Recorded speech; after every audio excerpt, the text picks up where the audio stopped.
¿Qué tal amigos? ¿Cómo les va? Gracias otra vez por acompañarnos en este nuevo programa de nuestro proyecto Camino a Palacio de Gobierno. Como les hemos dicho, con Hugo tenemos este gusto, esta pasión, tenemos estas ganas de aprender y trasladarles a ustedes mucho de lo que es la cultura, pero en este caso la cultura y la historia de nuestro país.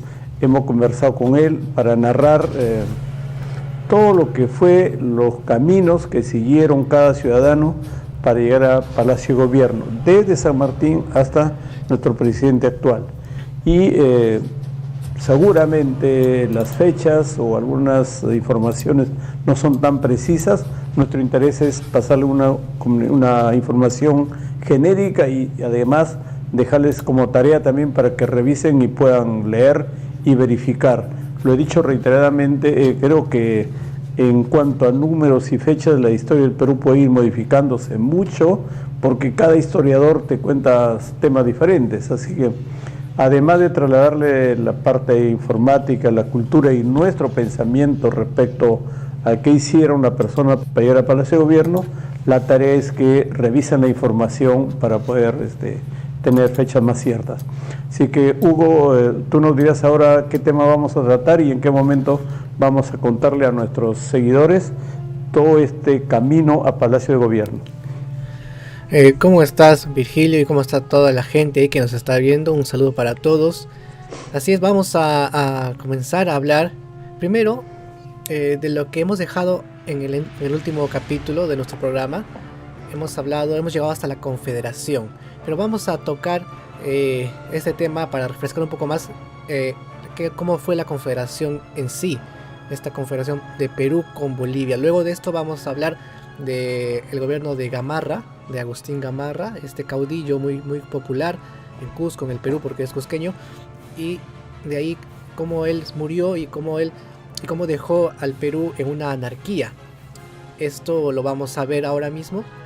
Y hasta esta anarquía duró hasta la llegada del mariscal Ramón Castilla. Entonces hasta ahí vamos a conversar el día de hoy.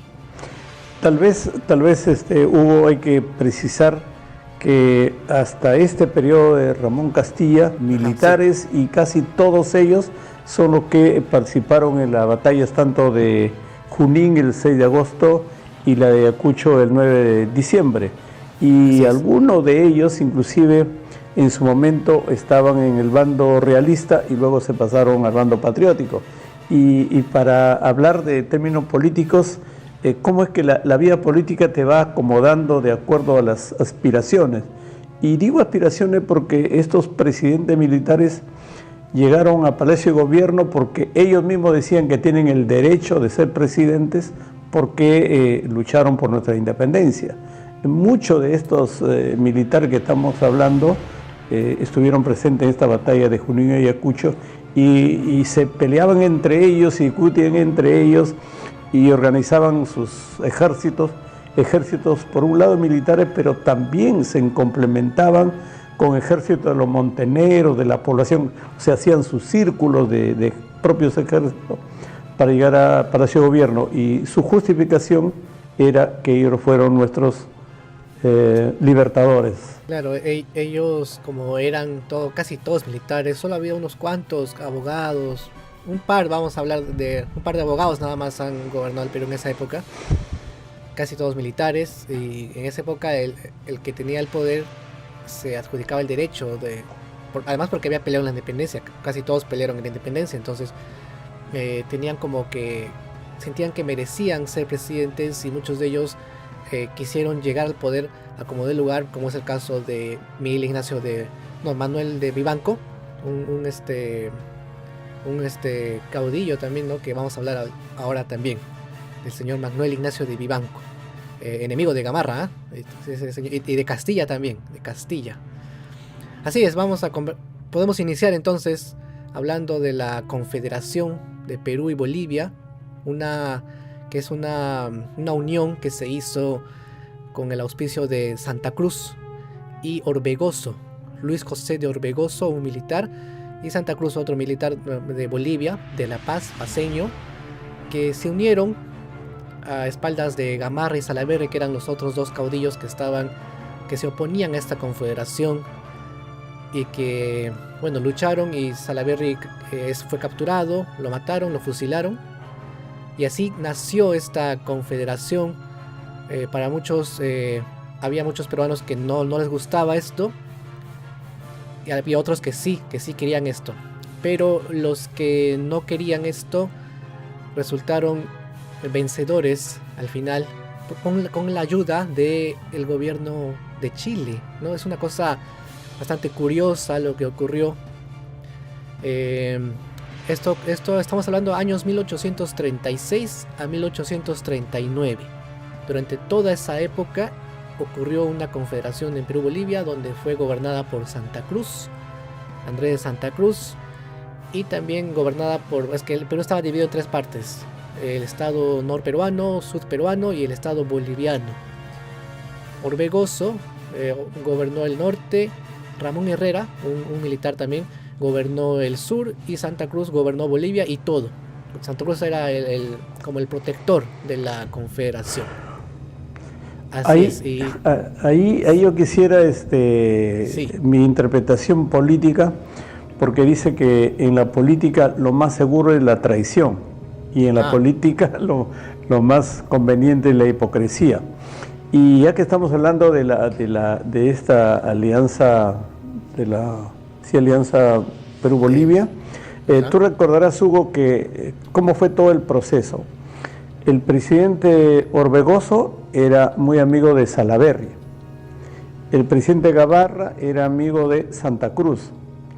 Dicen los historiadores que cuando Orbegoso estuvo en Arequipa, Salaverry se levantó y se proclamó presidente de la República. Ante esa situación, lo que hizo Orbegoso es pedir ayuda a Santa Cruz para que venga a ayudarle al presidente Orbegoso, porque su amigo Salaverry se había sublevado. Pero como Gamarra era amigo de Santa Cruz, dice que Gamarra también se enojó porque Santa Cruz estaba mandando un ejército para poder sofocar todo este levantamiento y para ayudarle a Orbegoso. ¿Por qué se enojó Gamarra? Porque Gamarra era enemigo de Orbegoso, ¿no? Esa era una pelea permanente entre Gamarra y Orbegoso. Entonces, siendo Gamarra amigo de Santa Cruz, se molestó porque venía a ayudar a su enemigo, que era Orbegoso. Al final, Gamarra salió al encuentro de Santa Cruz por el sur y terminó siendo derrotado. Y avanzaba Santa Cruz, y al final quedaron casi frente a frente Santa Cruz y Salaverry. Salaverry, este joven caudillo peruano, y Santa Cruz, un militar más experimentado, con más experiencia, y luego llegaron a este combate que hicieron en Arequipa. Y tú sabes ahí a lo que pasó con el presidente Salaverry, ¿no? Sí, él fue condenado a morir en un fusilamiento. Santa Cruz lo había ordenado, y en Arequipa fue fusilado junto con sus militares, ¿no? Junto con su gente, con su ejército, Salaverry. Y dice que en la primera descarga de balas todos se cayeron menos Salaverry, que dio un paso al frente y dijo que la ley me ampara, y luego con otro disparo más, ahí recién cayó. Eso es lo que cuenta también Ricardo Palma, cuenta esas cosas en su libro de Tradiciones Peruanas. Hay bastantes anécdotas, bueno, algunas ciertas y otras no se pueden comprobar, ¿no? Pero es lo que cuenta Ricardo Palma, ¿no? Tiene eso en sus libros. Y estos comentarios y estos enfrentamientos entre militares era porque va o no va la alianza o el acuerdo de Perú-Bolivia. Algunos que querían esa unión de Perú-Bolivia y otros que se oponían a esta unión de Perú y Bolivia. Sí, hay que decir que Agustín Gamarra quería que se unan, pero que sea un solo país llamado Perú. O sea, él quería una anexión, quería anexar Bolivia al Perú y que sea una sola nación llamada Perú, que no exista Bolivia. Eso es lo que quería, que sea una provincia más. En cambio, Santa Cruz también quería la unión, pero él optó por que sea una confederación. O sea, que exista como que dos estados unidos, pero y a la vez independientes. O sea, una cosa un poco contradictoria, pero esto es una confederación, ¿no? Así es como el Reino Unido, ¿no? Inglaterra, Escocia, Gales, Irlanda del Norte, algo así. Sí. Cada nación tiene su constitución y todo eso, pero Gamarra quería una sola constitución, un solo país, y esto le disgustó cuando apareció la confederación y luchó contra ella. Se alió con los chilenos, ¿no? Bueno, ellos vinieron a ayudar también por intereses económicos, intereses de que no exista una potencia sudamericana como la que se estaba armando ahí, ¿no? Eso era. Pero esta guerra innecesaria o discusiones innecesarias que se dieron entre 1835, 38, 39 con Bolivia tiene un responsable, y el responsable es Simón Bolívar. Si Simón Bolívar no hubiera dividido al virreinato del Perú entre lo que es Bolívar y Perú, no hubiéramos tenido parte de esta historia que hemos tenido conflicto con ellos. Por eso es que hay algunos historiadores que consideran a Bolívar como el enemigo público número 1 del Perú. Y ahora los que nos escuchan tal vez se preguntarán por qué razones. Yo básicamente estoy comentando de que Bolívar hizo mucho daño al Perú, y justamente una de las razones es porque nuestro virreinato del Perú lo dividió en 2 pedazos. Imagínense. Hasta en 3 incluso, Guayaquil, no te olvides. Entonces, 3 fracciones, ¿cómo no vamos a estar resentidos? Por eso dicen que en el Congreso de los opositores de 1826 anularon su constitución justamente por el daño que iba haciendo Bolívar. Y uno se pregunta siempre en los colegios, a mí nunca me enseñaron esto, o quizá en los colegios o cuando jóvenes no nos hemos dado cuenta o no hemos interpretado realmente lo que hizo Bolívar por nosotros, porque desde el punto de vista realista y práctico, si bien Bolívar apoyó en la campaña libertadora, vino con su ejército que también cobró por esos servicios, finalmente nos ha quitado la mitad de nuestro territorio, y eso habrá que, como dije al principio, investigar más. Hay que alabar o hay que rechazar la imagen de Bolívar en nuestro territorio. Yo lo que creo es que en los colegios se debe enseñar la historia, o sea, los hechos, y que el alumno saque su conclusión. Eso es muy importante.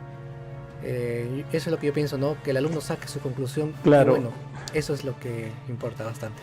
Claro, yo he sido profesor universitario 10 años, y uno lo que tiene que narrar cómo son las cosas, y en el caso de los presidentes, narrar con la misma intensidad, con la misma pasión, narrar con las mismas, con la misma pasión de profesor, narrar los hechos como fueron, tanto positivos como negativos, y que los alumnos sean lo que saca su conclusión. A mí particularmente en la historia del Perú, claro, me enseñaron el Bolívar libertador, el Bolívar que libertó 5 naciones, como héroe. Claro. Enseñaron como un grande, ¿no?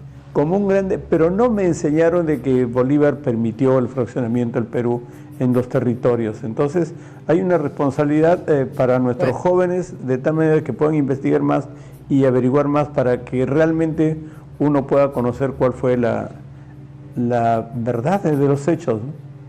Claro, eso es importante. Porque no todos los presidentes, perdóname, no todos los presidentes son los que te han salvado el Perú. Hay presidentes que han hecho mucho daño, y cuando avancemos más en contar la historia y contar cómo llegó cada persona para ese gobierno, nos damos cuenta que este tema de la corrupción y el tema del engaño y el tema de aprovecharse del Estado no es solo de estos últimos 50 años.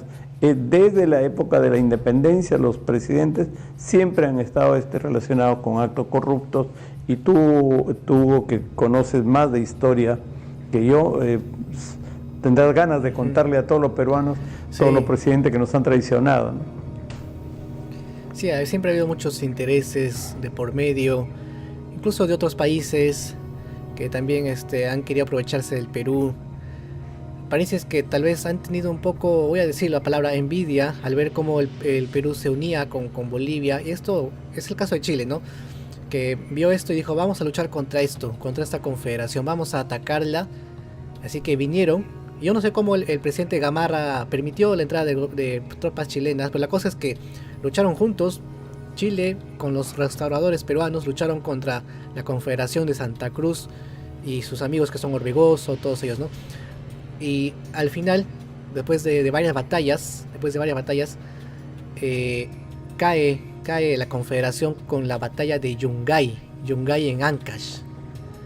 Bueno, Yungay ahora ya es una ciudad que ha sido sepultada, no recordemos por lo del terremoto de Huaraz y todo eso, pero en esa época existía esta ciudad, y allí se desató la batalla final de la Confederación, donde salió triunfante los restauradores y Chile. Es irónico porque Chile se vanagloria mucho con la batalla de Yungay, ¿no?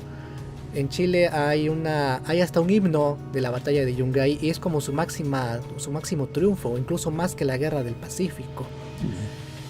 Bueno, Yungay es muy representativo más para Chile que para el Perú. Es cuando ocurrió esto, en enero del 39, de 839, ¿no? Y ahí mandaron al destierro a Santa Cruz. Pero en paralelo ocurrió algo interesante.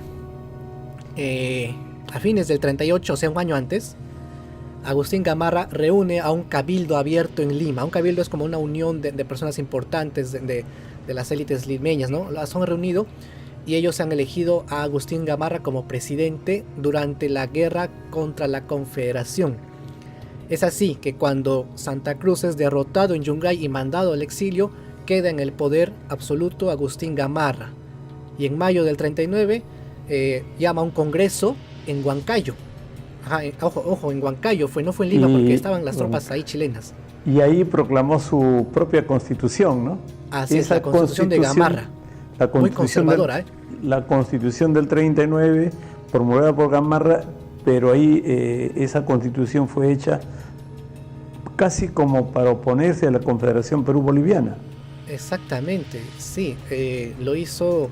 Esa constitución fue promulgada en noviembre del 39, casi a fines de ese año, y fue hecha por el Congreso de Huancayo, y fue la quinta constitución del Perú. Una constitución muy conservadora que fue elaborada en escasos 3 meses. Al toque lo escribieron la gente cercana de Gamarra, que fueron congresistas durante ese breve periodo de tiempo, porque ese congreso se disolvió a fin del 39, no más ese año. Solamente se creó para proclamar presidente de la República a Gamarra y para hacer una constitución conservadora de Gamarra. Así claro, que sí. Ahí vamos a ver si podemos acordarnos de las constituciones del Perú, ¿no? Primero San Martín, el 1823, con su constitución. Sí, luego viene la vitalicia, ¿no? Sí, San Martín no sé si fue vitalicia, pero creo que era... la vitalicia viene después. Luego viene con Bolívar. Luego viene Bolívar con su propia constitución, que fue vitalicia. Esa fue la segunda. La segunda. La tercera es en 1828, cuando los opositores de Bolívar se dan cuenta que Bolívar ya estaba haciendo mucho daño al Perú, entonces anularon la constitución del 26 y promulgaron la constitución de 1828. Y ahí es donde Bolívar va a Venezuela y le declara la guerra al Perú. Luego viene la constitución de 1832 promulgada por Lamar. Dicen los constitucionalistas que esa era una de las mejores constituciones de ese momento. Y en esa constitución del 32 se establecía que cada 5 años los cabildos podían reunirse para hacer algunas modificaciones. Pero justamente ahí apareció el tema, en el 34 apareció el tema de la Confederación. Entonces la constitución del 34 lo promulgó Orbegoso. Orbegoso, no fue Lamar.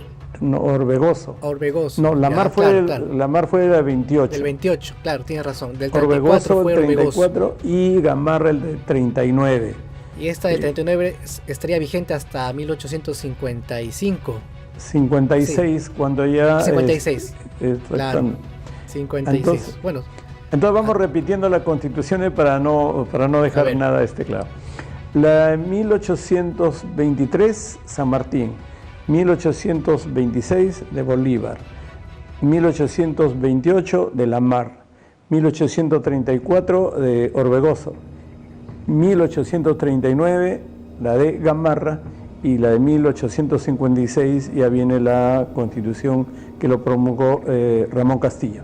Creo que Ramón Castilla ha sido. Estamos de acuerdo creo que esa fue.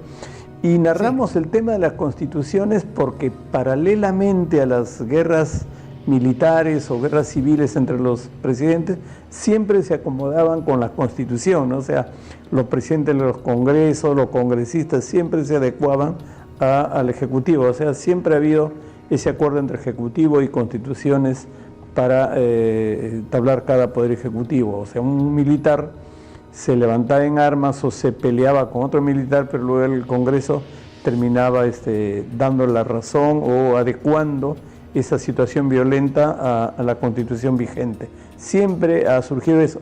Me hace recordar lo que ha pasado hace 2 o 3 semanas con el presidente del Congreso, a Merino, ¿no? que llama al ejército y dice, por si acaso, están tranquilos o no hay ninguna novedad. Era la misma lógica. Aquellas veces que los militares también hablaban al revés, los congresistas hablaban con los militares para establecer un gobierno. Claro, así es como hicieron, ¿no? Este Congreso. Algo bastante raro, ¿no? Pero, o es herencia, ¿no? O es herencia que el Congreso debe estar de acuerdo con los militares para tener un gobierno consolidado. ¿Sabe qué sucede, Virgilio? Que en aquella época, antes de que Gamarra ocupara otra vez el poder, como lo estamos contando, el que tenía el poder era el legislativo siempre, porque era quienes elegían al presidente. El poder legislativo tenía más poder que el ejecutivo, y esto no le gustaba a Gamarra, y Gamarra hizo una constitución para que el legislativo sea un poco más sumiso, ¿no? Para que estés bajo el mando del poder ejecutivo, o sea, para que exista una cierta superioridad del ejecutivo sobre el legislativo. Y esto también lo califica a Gamarra como autoritario, porque sus gobiernos han sido autoritarios en su mayoría. Y bueno, así avanzó la historia, ¿no? Pero después de esas discusiones permanentes entre Gamarra, Orbegoso, Salaverry, Santa Cruz, viene esta tormenta de gobiernos militares, ¿no? Esta que tú le has llamado... ¿Anarquía? Una anarquía militar, ¿no? Justo viene eso, y justo ahorita voy a contarlo. En el año... Es una cosa curiosa, ¿no? La anarquía militar es porque había presidentes militares de una semana o de un mes, ¿no, Hugo? Sí, de días. Hay uno que gobierna 4 días. Sí, ¿sabe cómo empieza? Gamarra entra como presidente, ¿no? Con su constitución, y ya en el 1840 ocurre las segundas elecciones populares del Perú, convocadas por el Congreso General de Huancayo. Este congreso llama elecciones, pero sucede algo un poco raro, no sé, porque en esa época el pueblo no votaba. Así que no sé por qué le llaman elecciones populares. El pueblo no votaba, los que votaban eran los colegios electorales, conformados por gente que está pues en un alto rango en la sociedad. O son grupos que dan su voto, eran 63 grupos de estos colegios electorales, y votaron estos 63, y habían 2 candidatos, Gamarra y Ignacio de Vivanco, Manuel Ignacio de Vivanco. Resulta ganador Gamarra, porque Gamarra tenía todo el respaldo popular, respaldo de Fuerzas Armadas, de todo sitio tenía Gamarra respaldo, era un caudillo, ¿no? Manuel Ignacio de Vivanco también era un caudillo, pero en esa época todavía no tenía tanta influencia. Así que gana Gamarra con 60 votos de estos colegios versus 3 votos nada más de los de Vivanco. Así que Gamarra se ratifica como presidente constitucional de la República en julio del 840, de 1840. Así es como comenzó a gobernar el presidente Gamarra. Este gobierno iba a ser bastante estable, a mi opinión, salvo por una cosa que hizo Gamarra en sus ideas de ambición y anexar Bolivia. Invadió Bolivia, eso es lo que hizo. Una vez más, porque ya lo había hecho antes, en el año 28, ¿no? Lo había hecho antes. Otra vez entra a Bolivia porque quería anexarla al Perú. Y sucede que en noviembre de 1841 ocurre una batalla llamada Batalla de Ingavi en Bolivia, y en esta batalla el presidente peruano es caído, cae en batalla y muere, y esta muerte ocasionó una anarquía, porque todos los presidentes posteriores trataron de entrar al mando como sea, ¿no? Eso es lo que sucedió. Ahí recién comienza la famosa anarquía del Perú. Perdón, Hugo.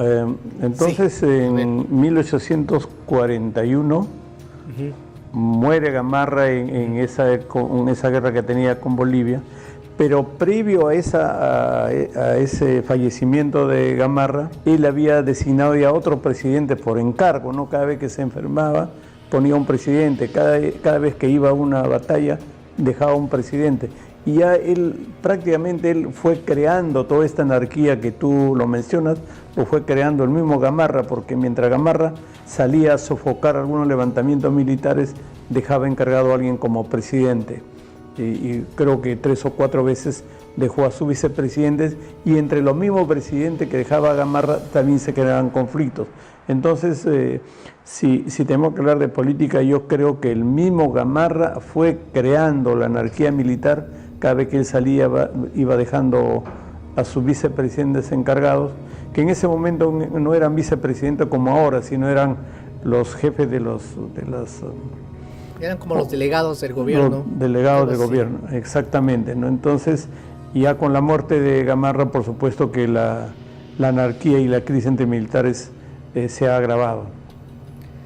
Sí, y ocurre algo también, aparte de estos presidentes interinos o subalternos de Gamarra, ocurre también otros que son ajenos al gobierno de Gamarra y que también quieren gobernar el país, como es el caso, y lo repito, Vivanco. Este nombre va a sonar mucho en este video, ya que Vivanco es un rival de Gamarra. Recordemos que en las segundas elecciones populares Gamarra gana a Vivanco, y Vivanco se podría decir que en términos coloquiales que se quedó picón, ¿no? Por esta derrota, y Vivanco desde Arequipa se autoproclama jefe supremo. Esto ocurrió en el año 41 cuando Gamarra estaba vivo todavía. Gamarra estaba vivo y se proclama en Arequipa jefe supremo. Entonces, ¿qué hace Gamarra? Gamarra dice, vamos a tratar de votar a este señor, ¿no? Este hombre ¿cómo se puede declarar así? Y manda a su director de guerra. ¿Y quién estaba de director de guerra de Gamarra? Era nada más y nada menos que Ramón Castilla. Él era desde ya, mira, de jovencito, ya estaba prestando servicios a Gamarra, ¿no? Y era su director de guerra, ya tenía un rango, un puesto muy importante. Y él va a Arequipa y lo derrota a Vivanco, y Vivanco se va al exilio. Y ya después ocurre la invasión a Bolivia y Gamarra muere, ¿no? Perdón, los historiadores dicen que en todas estas guerras Gamarra estaba acompañado con su esposa, o cuando no estaba Gamarra, la esposa iba a los enfrentamientos vestida de militar. Sí, la Mariscala, ¿no? La Mariscala, es muy exacto. Conocida, es muy conocida esa señora. De 1835 a 1845, que son más o menos 10 años de gobierno, en esos 10 años 22 veces se cambiaron de gobernantes, o al revés, hay 15 personas, 15 militares, que en esos 10 años 22 veces se hicieron gobernantes. Como te he dicho, a veces 4 días, 3 semanas, un mes, año y medio, 3 años, ha habido de todo, pero desde el punto de vista de inestabilidad política o desde el punto de vista de inestabilidad social, ¿cómo es que para llegar a Palacio de Gobierno tiene que destruir toda una organización? Porque como el programa es cómo llegar a Palacio de Gobierno, entonces la conclusión que en esos 10 años había peleas de todo lado y había desestabilizaciones sociales, económicas, porque cada guerra no es una satisfacción, cada guerra ha sido un costo para el Perú, cada guerra ha sido caminos destruidos, puentes destruidos, familias destruidas, y 10 años de guerras permanentes, ¿cuánto le habrá significado al país estos costos económicos? Entonces, Sí. 15 personas Sí. en 10 años, 22 veces, más o menos un promedio de cada presidente 6 meses, para ver Más o lo menos. inestable que ha sido Es que esto también, Gamarra se falleció, pues, y Gamarra era el que más poder tenía, el más capaz en ese momento, y al morirse, el Perú se queda sin cabeza, se queda descabezado. No hay otra figura como Gamarra, no había otra figura como Gamarra. Él era un gran caudillo en esa época, no había otra figura así que comienza esta anarquía. Pero ¿qué pasa primero? Al morir Gamarra entra su vicepresidente, que se llama Manuel Menéndez. Manuel Menéndez. También hay que hablar cómo llegan al poder, ¿no? La gente, ¿no? Manuel Menéndez era un empresario, no era militar. Manuel Menéndez era un empresario agrícola, que fue alcalde y prefecto de Lima. Esto le hizo llegar, pues, a la vicepresidencia de Gamarra, ¿no? Y por ser el vicepresidente y por muerte de Gamarra, él entra al poder. Así es como entra al poder Manuel Menéndez. Pero Manuel Menéndez muy pronto sería derrocado por un señor llamado Juan Crisóstomo Torrico. Él se autoproclama en el 1842 jefe supremo. Se autoproclama jefe supremo. Él, pues, ¿cómo llega al poder? Pues por un golpe de estado. Era un militar muy conspirador, tenía estas ideas conspirativas. Contra todos los gobiernos conspiraba. Él peleó cuando era joven en Junín y Ayacucho. Ahí estuvo de general del ejército. Y derrota a Menéndez, y así es como ingresa al poder. Pero era inconstitucional, ya que era una autoproclamación. Y él delega a otro presidente llamado Juan Bautista de Lavalle, que era el premier de Torrico, así que se queda como presidente interino, ¿no? Mientras Torrico va a sofocar los ataques que le estaban haciendo otros presidentes constitucionalistas como Juan Francisco de Vidal, que también ya hemos hablado de Juan Francisco de Vidal anteriormente, porque ya había sido presidente Juan Francisco de Vidal. Le llaman el primer soldado del Perú porque se unió desde muy joven a San Martín, y así fue diputado también, vicepresidente de Orbegoso, y él le gana la guerra a Torrico, y así es como cae Torrico. Estamos hablando de la anarquía, ya estamos en la anarquía, así que aquí van a desfilar una serie de presidentes. Yo tengo, mira, sí, para refrescarte la memoria, yo tengo acá el listado con sus tiempos, ¿no? A ver. Ese Manuel Menéndez en Gorazábar, ese estuvo en 3 oportunidades. Juan Crisóstomo Torrico, Juan Plasencia Vidal, Juan Francisco de Vidal. Juan Francisco de Vidal. Juan Figueroa Estrada, Manuel... Sí, es justo Figueroa se llama. Manuel Vivanco y Turredi. Hay un señor, Domingo Nieto. Sí, es muy importante, claro. Ese ya es al final ya. Porque aquí han desfilado una serie de presidentes como Juan Francisco de Vidal, Justo Figueroa, que es no es un militar, es un jurista.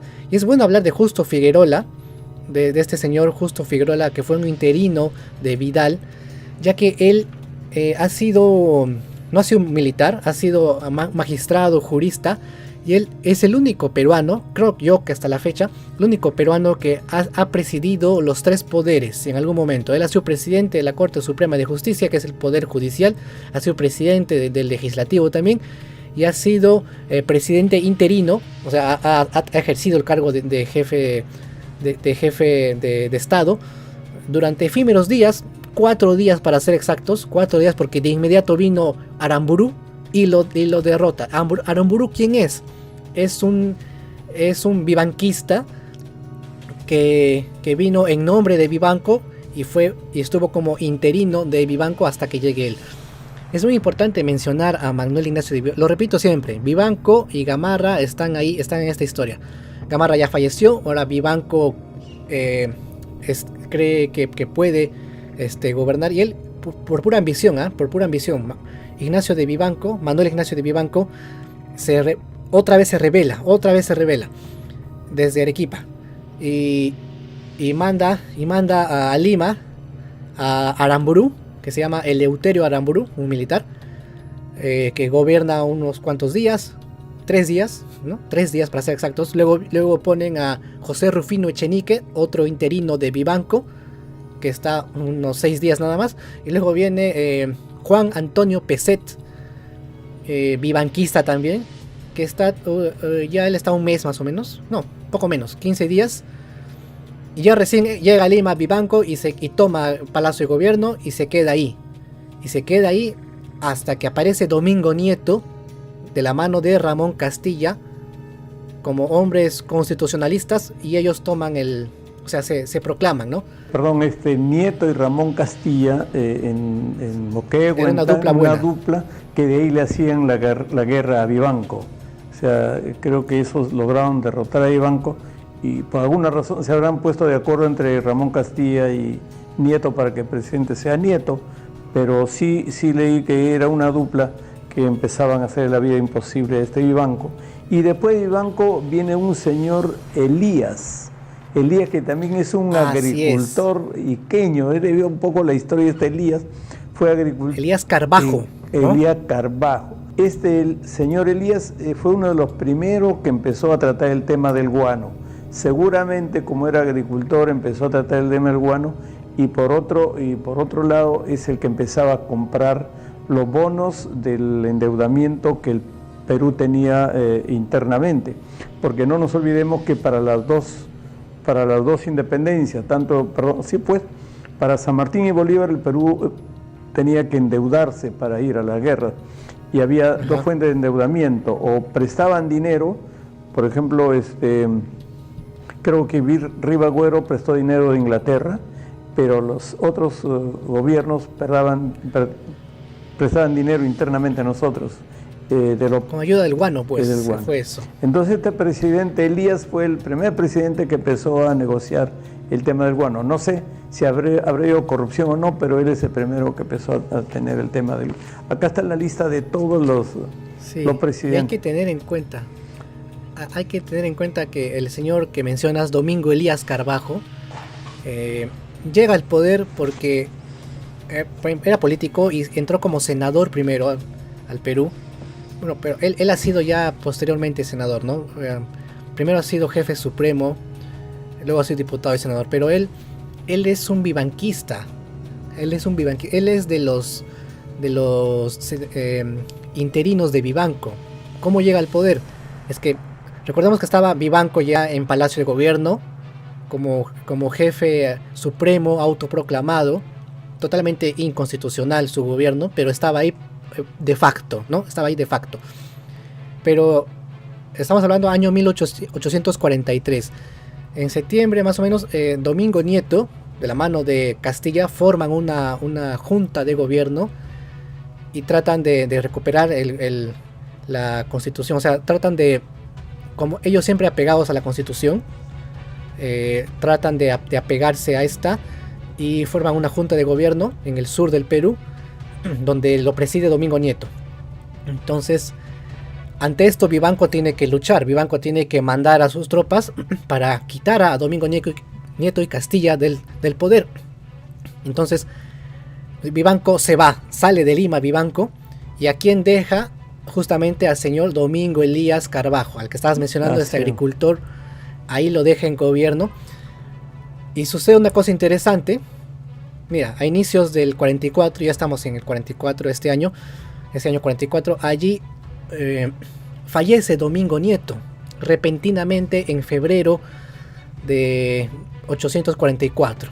Ahí fallece en Cusco, joven, 40 años de edad, un mal del hígado tuvo, falleció y fue enterrado con honores, ya que Domingo Nieto ha sido un pulcro y ejemplar militar del Perú, a tal punto que tiene una tropa que se llama el regimiento de caballería, creo que es caballería, no sé, Domingo Nieto, que es la escolta del presidente de la República actualmente.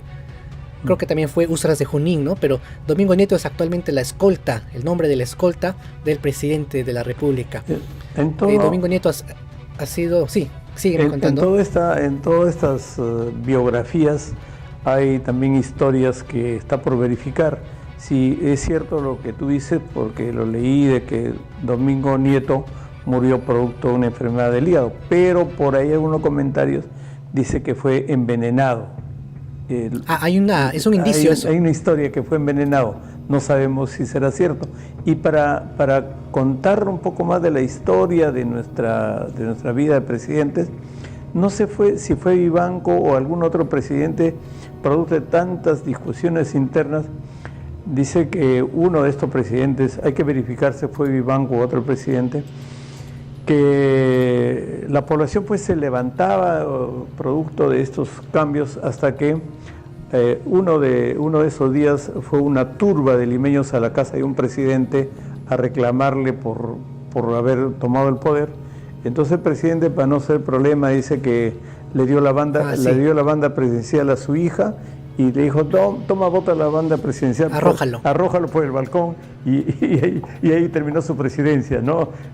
Ese fue Justo Figuerola, se llama Justo Figuerola el presidente que mencionas, y qué bueno que lo mencionas. Y Figuerola es el que llegó a ser presidente de los tres poderes, y por si acaso, como hizo Chiclayano, creo que era lambayecano Figuerola, ¿no?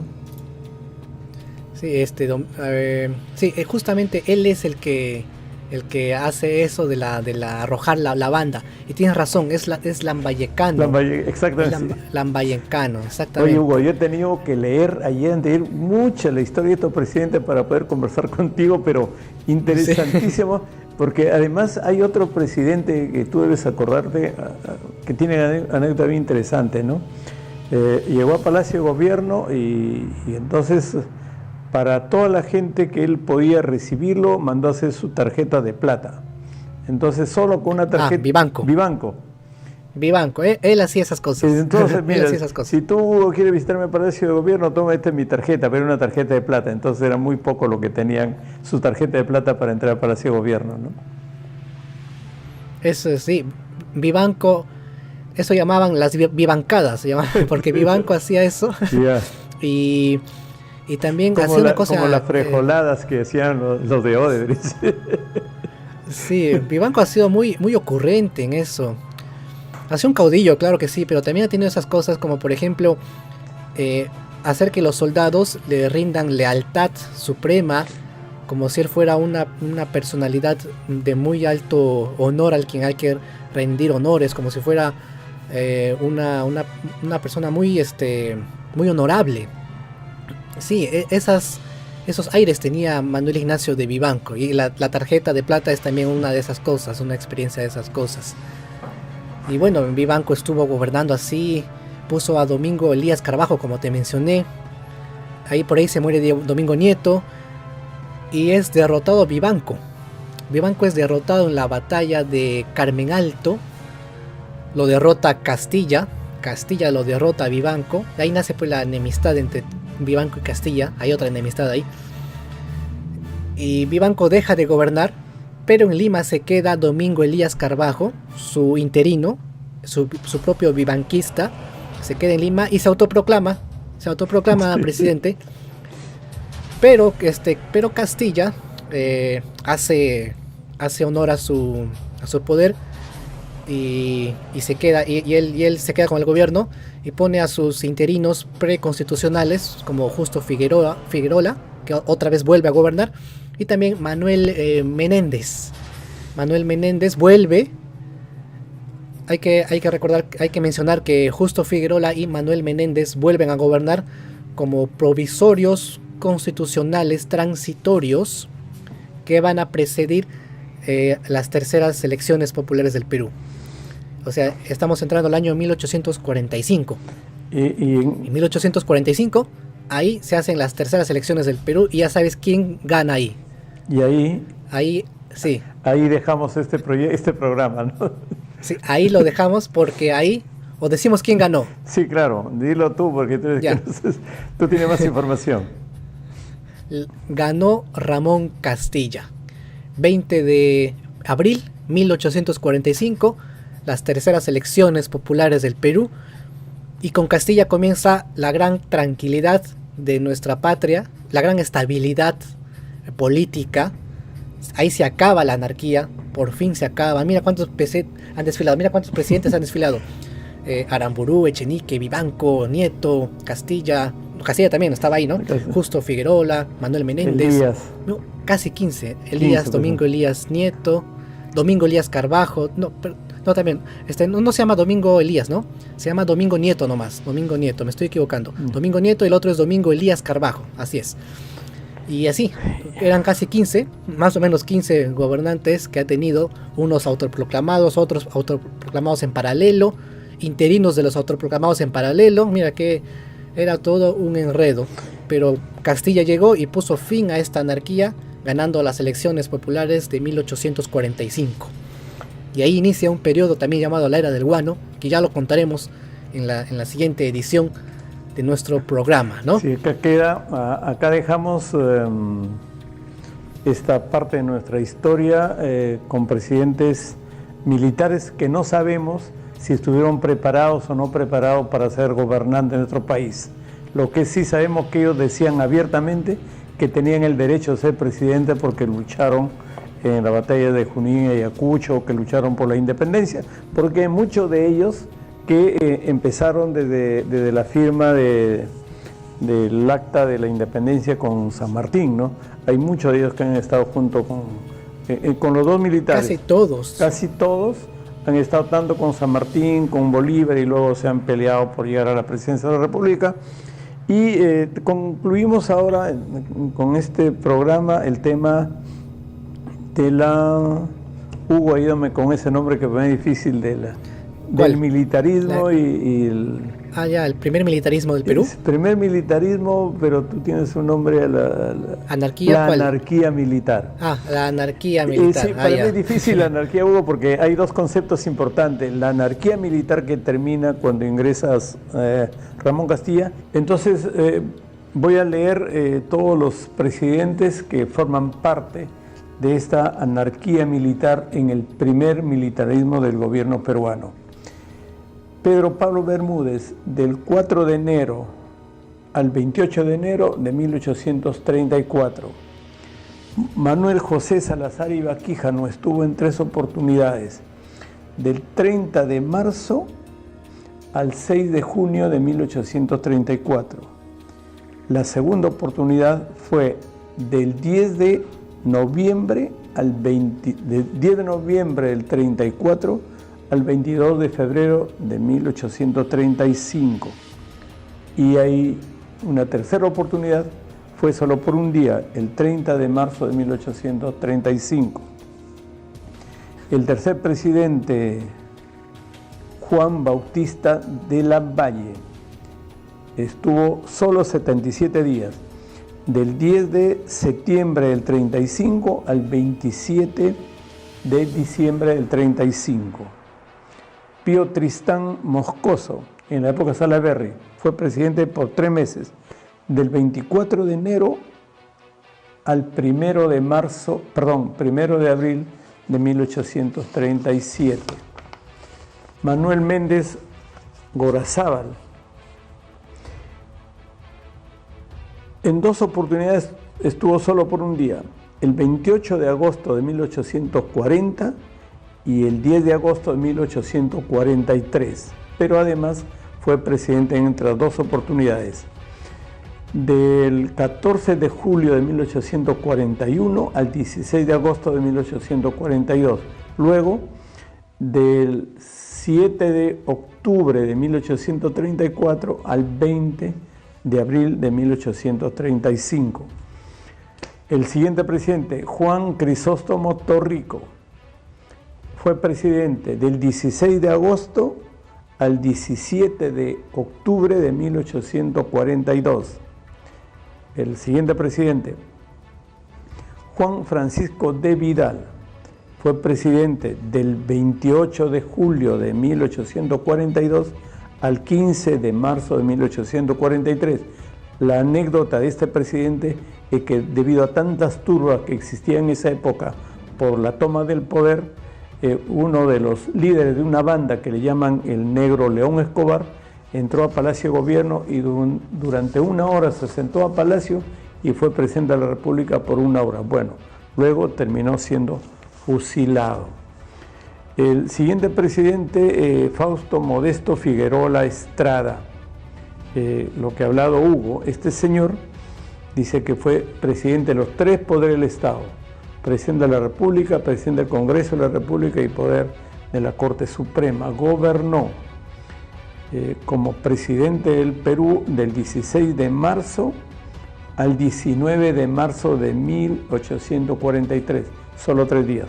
Ignacio Vivanco gobernó durante un año, del 17 de abril de 1843 al 17 de junio de 1844.